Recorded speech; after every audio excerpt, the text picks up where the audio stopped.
ما مضى يا واسع الكرم يا حنان يا منان جد لنا بالغفران بالولي كتب الإرفان الحبيب علي بن أبي بكر السكران يا الله يا سبحان جد لنا بالنوراني بالولي كتب الرباني الحبيب سه عبد القادر الجيلاني يا الله يا قدوس نجنا من كل بوس بالولي شمس السموس الحبيب عبد وهب بن أبي بكر الإدروس يا الله يا تواب جد لنا بالمراد بالولي كتب الإرشاد الحبيب عبد وهب بن ألاوي الحداد يا الله يا ستار جد لنا بالمختار بالولي كتب الأخيار الحبيب عمر المحضر يا مولانا استمع يا مولانا يا مولانا يا مولانا استجب دعاءنا يا ربي بالمصطفى بلغ مكة والمدينة واغفر لنا ذنبنا يا واسع الكرم سول لهم الفاتحة بسم الله الرحمن الرحيم الحمد لله رب العالمين الرحمن الرحيم مالك يوم الدين إياك نعبد وإياك نستعين اهدنا الصراط المستقيم صراط الذين أنعمت عليهم غير المغضوب عليهم ولا الضالين آمين اللهم صل على سيدنا محمد طب القلوب ودوائها وعافية الأبدان وشفائها ونور الأبصار وديائها وعلى آله وصحبه وسلم اللهم صل على سيدنا محمد طب القلوب ودوائها وعافية الأبدان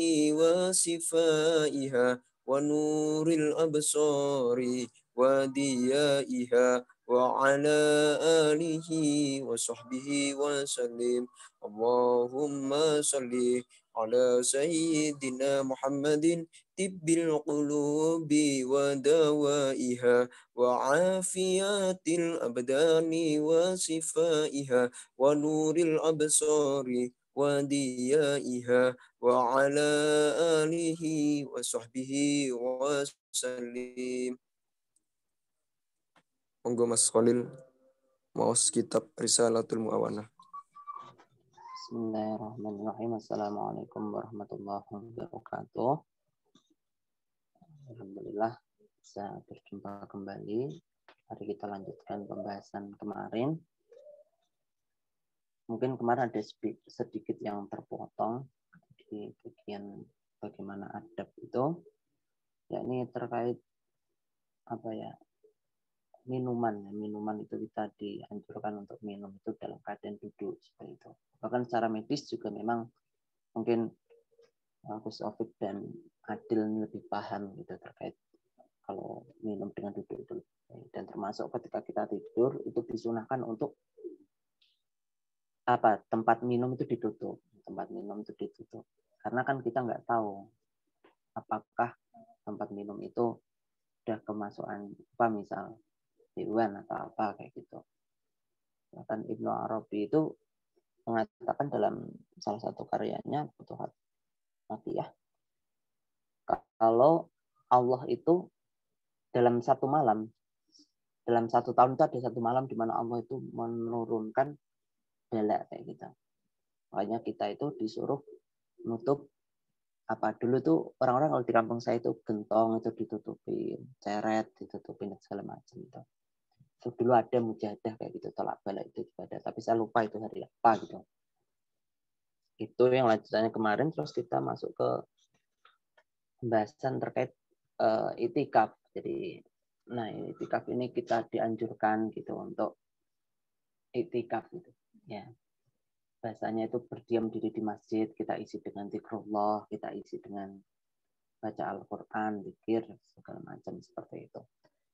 Dan ini sebenarnya menariknya orang-orang yang iktikaf itu akan lebih mudah gitu loh. Karena suasana masjid itu kan suasana ibadah. Kalau kita mau sholat mau lebih cepat, misalnya habis maghrib, yang mungkin di masjid itu kan bisa. Nah, kebetulan kita memang habis maghrib acaranya seperti ini.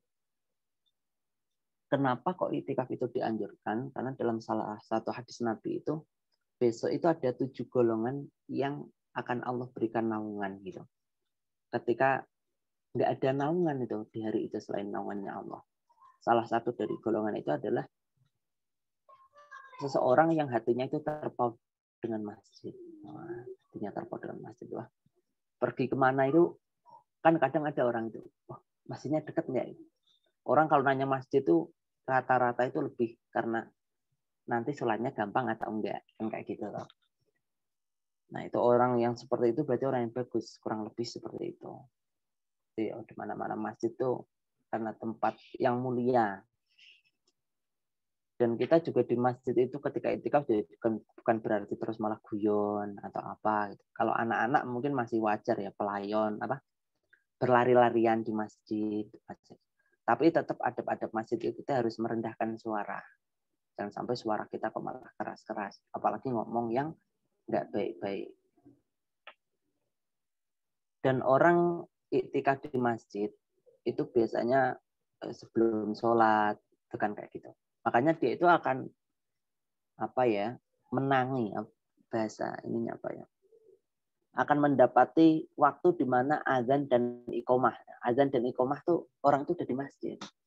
Orang kayak gitu. Padahal disebutkan dalam hadis ad-du'a bainal adzanain la yurad. Jadi doa di antara azan dan iqomah itu enggak tertolak. Berarti pasti dikabulkan sama Allah. Oleh karena itu, mungkin dulu yang di pondok juga kayak gitu. Diajarkan untuk berdoa. Makanya kalau di kampung-kampung biasanya antara azan dan iqomah itu baca sholawat, termasuk baca senandung doa, kayak gitu. Astagfirullah Rabbal Baraya, itu di kampung biasanya kayak gitu.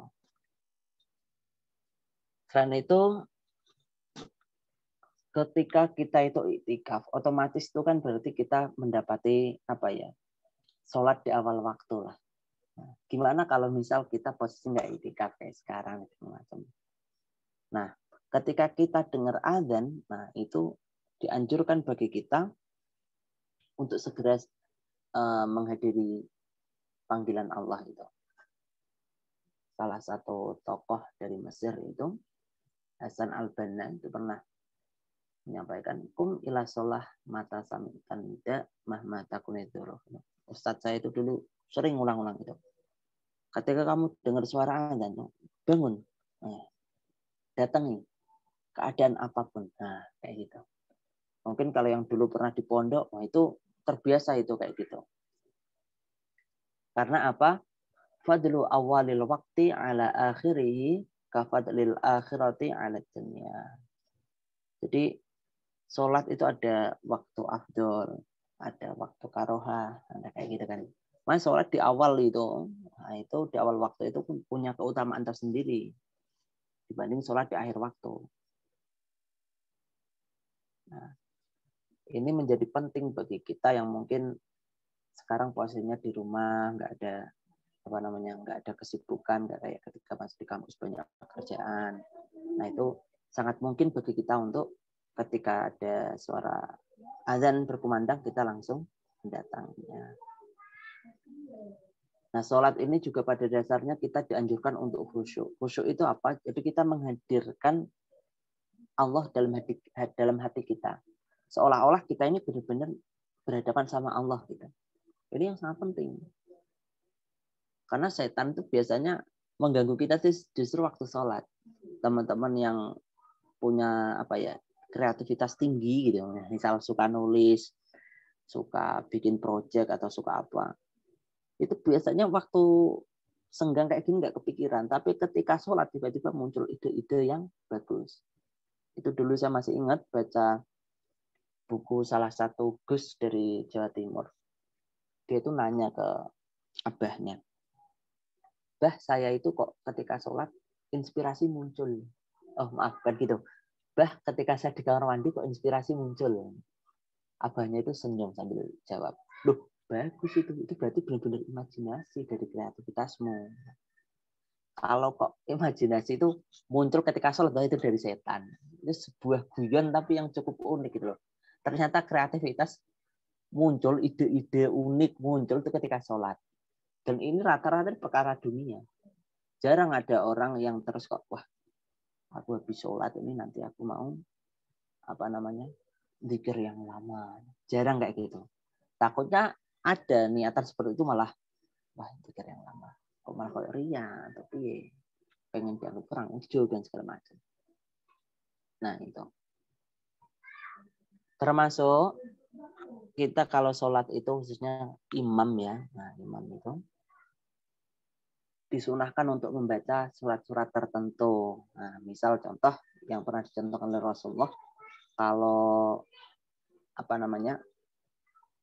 subuh hari Jumat itu baca surat As-Sajdah sama Al-Insan.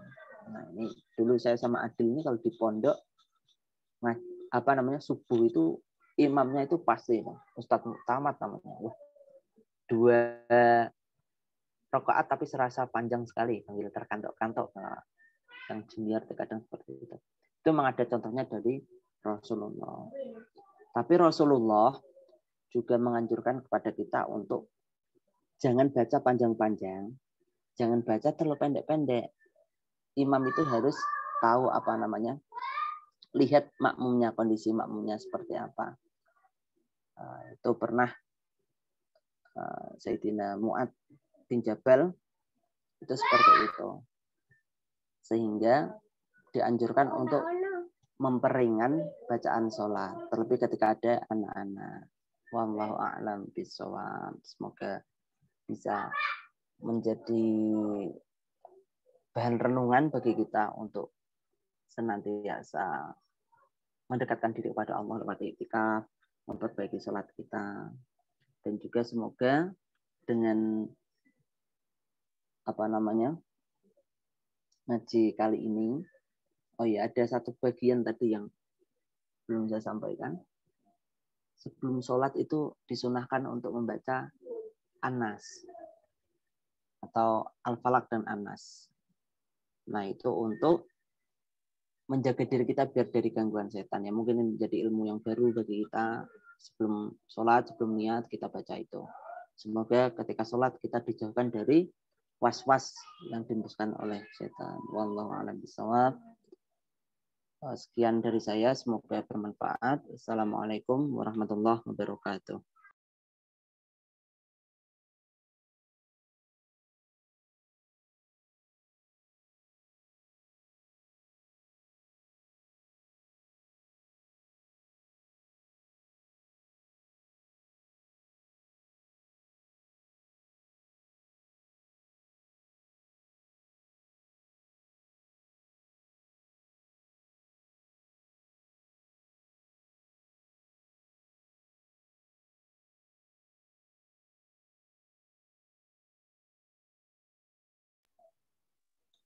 Monggo untuk teman-teman mungkin bisa melanjutkan kegiatannya. Atau mungkin yang mau siap-siap ke masjid. Kebetulan. Oke, terima kasih atas kehadiran teman-teman semua. Semoga bisa istiqomah. Amin.